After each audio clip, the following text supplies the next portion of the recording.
¿Alguna vez te has fijado que algunos aviones alemanes de la Segunda Guerra Mundial tienen muchas partes del fuselaje pintadas de amarillo? Los aviones de combate alemanes eran bastante variados y estaban presentes en grandes cantidades durante las etapas tempranas y medias del conflicto. Obviamente, con el debilitamiento del imperio, el número de aviones en el aire se fue reduciendo, pero esta gran cantidad y variedad, además de que estos aviones eran usados en distintos frentes con diferencias geográficas, hacía que los aviones alemanes tuvieran variantes en su color e incluso muchísimos camuflajes. Por ejemplo, se fabricaron más de 34.000 cazas de los famosos Bf-109 Messerschmitt hasta el final del conflicto. Por supuesto, entre esta gran cantidad de cazas habían bastantes variantes en camuflaje y color, pero si nos fijamos bien en fotos coloreadas de la Segunda Guerra Mundial, veríamos un extraño patrón en algunos de estos cazas. Por ejemplo, veríamos cazas alemanes o incluso bombarderos que, en vez de usar su camuflaje estándar o un color sólido completo, utilizaban un muy llamativo color amarillo mostaza en varias partes del fuselaje. La posición de la pintura amarilla varía un poco, pero generalmente en los cazas se pintaba la parte superior del motor o el capó, además de otras partes del avión. Y si lo pensamos bien, parece un poco ilógico pintar a tu avión de un color tan rimbombante como lo es el amarillo, puesto que los cazas enemigos se verían a kilómetros. Hoy en este video analizaremos esta tan característica cualidad de los cazas alemanes y responderemos a todas tus dudas respecto de esta extraña manera de pintar a los aviones de combate.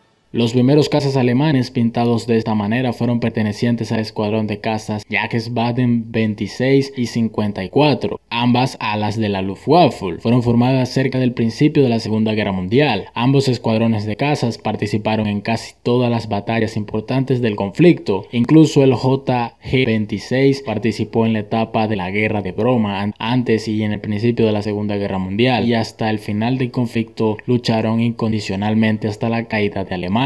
Generalmente estos escuadrones usaban los Messerschmitt Bf-109 y los Focke-Wulf FW-190, cazas realmente históricos y efectivos. Y en agosto de 1940, durante la batalla de Inglaterra, las batallas entre la Real Fuerza Aérea y la Luftwaffe sobre Inglaterra estaban en su punto álgido. Estas batallas se estaban dando desde julio de 1940 y básicamente desde alrededor de agosto de 1940, desde el punto de vista de los aviadores británicos, simplemente un día aparecieron varios Bf-109 con algunas partes pintadas de amarillo. Se desconoce la fecha exacta de cuándo surgieron los cazas alemanes amarillos, pero los primeros en notar esta característica fueron los pilotos de la Real Fuerza Aérea Británica. Al ser pocos, al principio los pilotos británicos, al ver estos cazas con marcas amarillas, pensaron que se trataban de ases o pilotos destacados, aunque realmente no era el caso. En la batalla de Inglaterra, los alemanes se dieron cuenta de un gran problema. Era común en Inglaterra que hubiera un clima adverso que causaba mala visibilidad, y en operaciones de bombardeo nocturnas, y cuando también había mal tiempo, era difícil diferenciar los aliados de los enemigos. Si nos fijamos bien, realmente los cazas de la Real Fuerza Aérea y los Bf-109 alemanes son algo distintos. Por ejemplo, la principal distinción era el característico logo de ambas fuerzas aéreas,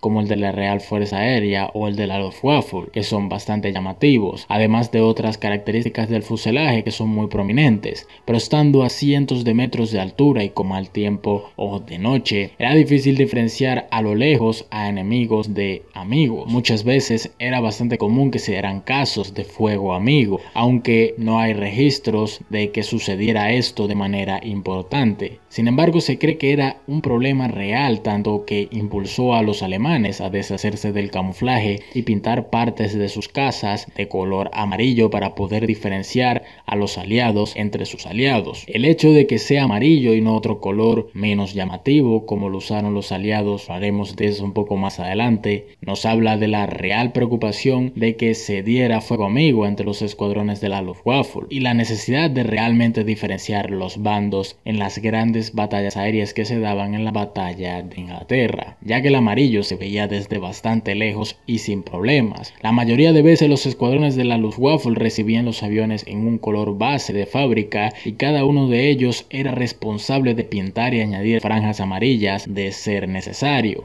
por lo que siempre veremos muchas variantes de franjas amarillas en varias posiciones de los cazas y bombarderos. Comúnmente se usó una pintura en particular, la RLM04 Helv, y siempre que era posible solo pintaban una línea en el plano de la cola del avión, también en las alas, así como también pintaban el timón y la nariz del avión. En el transcurrir del conflicto no tardaron en extender la pintura al capó del motor, haciendo que se viera toda la parte frontal de los cazas de un color amarillo mostaza.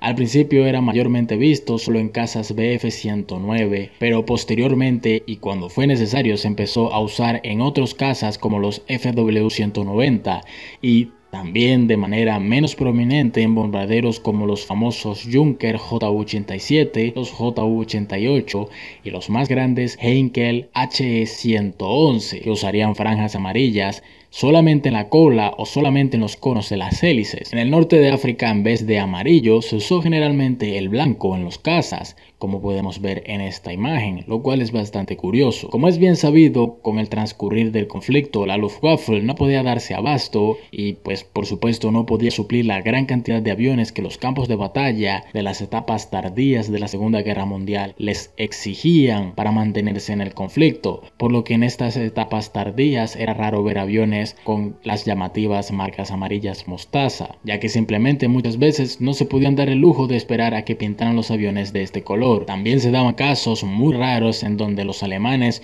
usaban aviones capturados enemigos y en estos casos también los pintaban, pero esta vez de una manera mucho más extendida, pintando la parte inferior del avión y toda la cola, además de por supuesto añadir las insignias correspondientes a la Luftwaffe, obviamente para evitar el fuego amigo, sobre todo de las defensas aéreas, ya que era muy fácil confundir a los aviones capturados con los aviones enemigos. Existen registros de muchos P-51 Mustang y Spitfire británicos que fueron capturados y usados por la Luftwaffe, y sin duda son un caso bastante curioso que podría tocar en otro video. De una manera similar, en la operación Overlord, la invasión al norte de la Francia ocupada, los aliados también usarían un concepto similar.